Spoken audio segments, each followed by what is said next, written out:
हरियाणा में जब से बीजेपी 2024 विधानसभा चुनाव को मद्देनजर रखते हुए पहली सूची उम्मीदवारों की जारी की है, जिसके बाद से सिर फुटबॉल बीजेपी में स्टार्ट हो गया है।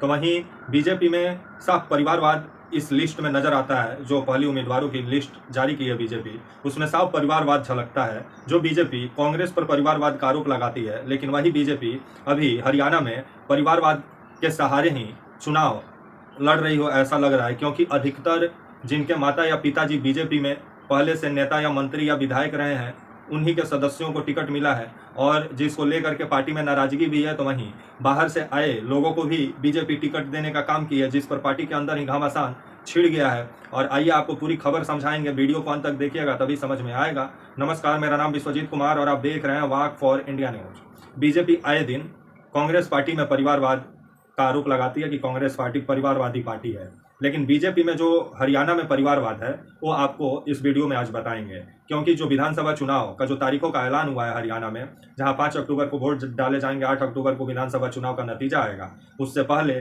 4 अक्टूबर को देर शाम बीजेपी जिस तरह से उम्मीदवारों की पहली सूची जारी की 67 उम्मीदवारों का, जिसके बाद से बीजेपी में सिर फुटबॉल शुरू हो गया है। और जिस तरह से बगावती तेवर बीजेपी के ही नेता हरियाणा में अपनाए हुए हैं, जिस वजह से बीजेपी में मुश्किल खड़ा हो गया है। और दरअसल बीजेपी जो कांग्रेस पार्टी को परिवारवादी पार्टी बोलती है, लेकिन हरियाणा में बीजेपी जिस तरह से परिवारवाद को बढ़ावा दे रही है, उस पर बीजेपी कुछ नहीं बोलती है। क्योंकि जो हरियाणा में जिसके माताजी पिताजी पहले से सांसद मंत्री विधायक रहे हैं, उनके बेटे बेटियों को जमकर टिकट बांटी है हरियाणा में इस बार बीजेपी। आइए आपको हरियाणा में बीजेपी का परिवारवाद, कांग्रेस में परिवारवाद खोजती है और आए दिन आरोप लगाती है कि कांग्रेस परिवारवादी पार्टी है, तो बीजेपी में जो हरियाणा में परिवारवाद है वो आपको बताते हैं। चलिए अब शुरुआत करते हैं, एक एक नाम के साथ आपको जानकारी देंगे। कुलदीप बिश्नोई के बेटे भव्य बिश्नोई को टिकट मिला है। आपके जो किरण चौधरी हैं, इनकी बेटी श्रुति चौधरी को टिकट मिला है। आपके राव इंद्रजीत की जो बेटी हैं आरती राव, इनको टिकट मिला है। करतार भंडाना जो हैं, उनका जो बेटा है आपका मोहन भंडाना, उनको टिकट मिला है। सतपाल संगवान हैं, इनके जो बेटे हैं सुनील संगवान, इनको टिकट मिला है। जिसके बाद से और अब कांग्रेस बीजेपी पर सवाल उठा रही है और कांग्रेस का कहना है कि बीजेपी जिस तरह से हरियाणा में परिवारवाद को बढ़ावा दे रही है, तो इस पर बीजेपी क्यों चुप्पी साध के बैठी हुई है। बीजेपी को तो कुछ बोलना चाहिए। आए दिन मोदी जी कांग्रेस पार्टी को परिवारवादी पार्टी बोलते हैं, तो अपने जो हरियाणा में परिवारवाद को बढ़ावा दे रहे हैं, तो उस पर मोदी जी को तो कुछ बोलना चाहिए, लेकिन मोदी जी बोलेंगे नहीं। क्योंकि बीजेपी का जो परिवारवाद है वो राष्ट्रवाद है और कांग्रेस का जो परिवारवाद है वो भ्रष्टाचारवाद है। मतलब कमाल का राजनीति हमारे देश में हो रहा है। मैं इसीलिए आप लोगों को बताया कि हरियाणा में जिस तरह से परिवारवाद को बीजेपी बढ़ावा देने में लगी है, तो अब बीजेपी किस मुंह से बोलेगी कि कांग्रेस परिवारवाद को बढ़ावा देती है।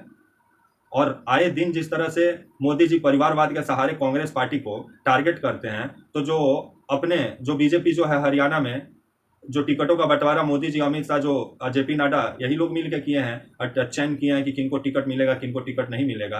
तो सबसे ज़्यादा तो उन परिवार के सदस्यों को टिकट मिला है कि जिनका नाता बीजेपी से पहले भी रहा है और पहले भी हरियाणा में आपका विधायक मंत्री रह चुके हैं, जिसको लेकर के अब बीजेपी में सिर्फ फुटबॉल मचा हुआ है। क्योंकि बीजेपी के जो कार्यकर्ता हैं और बीजेपी के जो नेता हैं हरियाणा में, उनका कहना है कि जिस तरह से पैराशूट के जरिए ला करके यहाँ पे टिकट दिया जा रहा है, जिस पर नाराजगी बीजेपी के कार्यकर्ताओं में देखने को मिल रहा है। तो वहीं बीजेपी अपना पार्टी के जो कार्यकर्ता हैं उनको टिकट ना दे करके कांग्रेस से, जेजेपी से ला के टिकट दी है। इस पर भी महाभारत हरियाणा में छिड़ गया है। तो वहीं दल बदलू जो हैं, उनका भी आइए थोड़ा गिनती आपको लिस्ट बता देते हैं कितने हैं दल बदलू जो अलग अलग पार्टियों को छोड़ के बीजेपी में आए हैं। तो दल बदलू कौन कौन है, आइए उनका नाम अब आपको बताते हैं। दल बदलू में पहला नाम है देवेंद्र बबली, जो कि जेजेपी से हैं। ये जेजेपी में थे, अब बीजेपी में आ गए हैं। निखिल मदाना है, ये पहले कांग्रेस में थे, अब बीजेपी में आ गए हैं। भव्य बिश्नोई हैं, जो कि पहले कांग्रेस में थे, अभी ये बीजेपी में आ गए हैं। श्रुति चौधरी हैं, जो कि पहले कांग्रेस में थी, अभी ये बीजेपी में आ गई हैं। तो वहीं राम कुमार गौतम हैं, जो पहले जेजेपी में हैं थे, अभी ये बीजेपी में आ गए हैं। तो वहीं पवन कुमार हैं, जो पहले जेजेपी में थे, जो अभी बीजेपी में आ गए हैं। तो वहीं शक्ति रानी शर्मा हैं, जो कि एचजेपी में थी, वो अभी बीजेपी में आ गई है। तो वहीं श्याम सिंह राणा, जो कि इनलो में थे, अभी वो बीजेपी में आ गए हैं। वहीं संजय जो हैं, वो पहले जेजेपी में थे, वो अभी बीजेपी में आ गए हैं। तो वहीं हरियाणा में जिस तरह से आपका शशि परमार का जो टिकट काटा गया है, बीजेपी में ये थे शशि परमार, इनका टिकट काट दिया गया, इनके जगह पे श्रुति चौधरी को टिकट दिया गया है जो किरण चौधरी की बेटी हैं, जिसके बाद से शशि परमार का आंसू छलका और शशि परमार रोते हुए नजर आए और इनका कहना है कि जिस तरह से इनका टिकट काटा गया है और ये पार्टी के लिए दिन रात मेहनत कर रहे थे कि पार्टी इनको टिकट देगी, लेकिन पार्टी उठी तो इनका टिकट ही काट दी, जिसके बाद से अभी राजनीति हरियाणा में गरमाया हुआ है। तो वहीं आपका जिस तरह से मंत्री पद से भी इस्तीफे की खबर आ रही है कि आपका जो हरियाणा का जो सोनीपत से जो विधायक और पहले की मंत्री भी रही आपका कविता जैन, जो अपनी मंत्री पद से भी इस्तीफा दे दी हैं और इस खबर भी आ रहा है कि निर्दलीय चुनाव लड़ेंगे और इनका कहना है कि ये बीजेपी के लिए दिन रात हरियाणा में मेहनत की, बीजेपी के लिए दिन रात काम की हरियाणा में, लेकिन बदले में उनको बीजेपी टिकट नहीं देने का फैसला की, ये गलत है, जिसके बाद से ये भी रोते हुए नजर आई, जो कि सोनीपत से ये विधायक हैं कविता जैन और मंत्री भी हैं, हरियाणा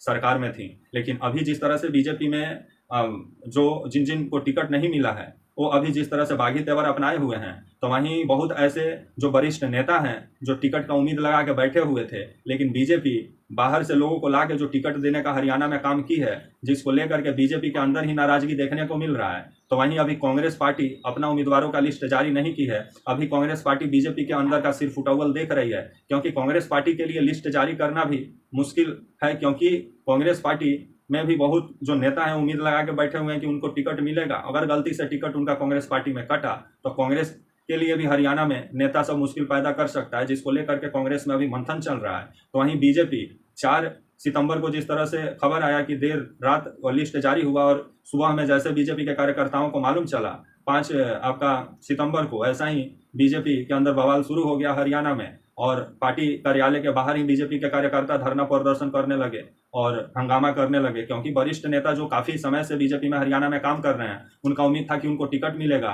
लेकिन जेजेपी से कांग्रेस से ला के जिस तरह से बीजेपी टिकट दे रही है, जिसको लेकर के अब हरियाणा में बीजेपी के कार्यकर्ताओं में गुस्सा देखने को मिल रहा है। तो वहीं नवाब सिंह सैनी जो मुख्यमंत्री हैं उनका खुद का जो आपका विधानसभा सीट है वो बदल दिया गया है, जिसको लेकर के विभिन्न सवाल खड़ा हो रहा था और ये भी खबर आ रहा था कि नवाब सिंह सैनी और मनोहर लाल खट्टर का इस विधानसभा चुनाव में कुछ चल नहीं रहा है हरियाणा में। और जो आपका पहले जो करनाल से सीएम जो है आपके नवाब सिंह सैनी करनाल से पहले विधानसभा चुनाव जीत के पहुंचे हुए थे, अभी वो जो कुरुक्षेत्र का विधानसभा सीट है आपका लांडवा करके एक जगह है सीट है जहां से उम्मीदवार बनाया गया है आपका नवाब सिंह सैनी को। तो वहीं अभी हरियाणा में जिस तरह से राजनीति गरमाया हुआ है और बीजेपी में सिर फुटअव्वल मचा हुआ है, तो बीजेपी इसको कैसे शांत करती है।